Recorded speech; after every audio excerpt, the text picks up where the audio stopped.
ഇല്ലാത്തതും അതാണ്.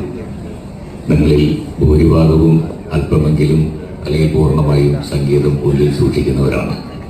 അങ്ങനെയുള്ളവരുടെ മുഖത്ത് നോക്കി ഞാൻ എന്തെങ്കിലും പറഞ്ഞ് സ്വയം വഷളാവാൻ ശ്രമിക്കുന്നില്ല.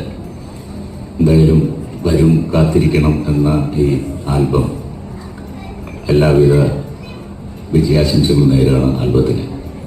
വിജയൻ സാർ പറഞ്ഞു, ഒരു വാണിംഗാണ് ഞാൻ വരും എന്നുള്ളത്.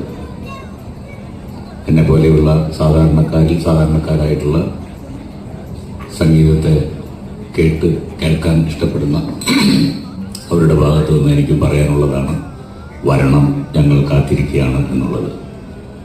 മോഹൻ സാറുമായിട്ട് എനിക്ക് അത്ര ആത്മബന്ധം ഉണ്ടോ എന്ന് ചോദിച്ചു കഴിഞ്ഞാൽ 1-2 വർഷങ്ങൾ കൊണ്ടുള്ള ആത്മബന്ധമാണ്. എന്നാലും അദ്ദേഹത്തെ ഒരുപാട് അകലെ നിന്ന് മനസ്സുകൊണ്ട് ആരാധിക്കുന്ന ഒരു വ്യക്തിയാണ്. നിങ്ങളെ പോലെ തന്നെ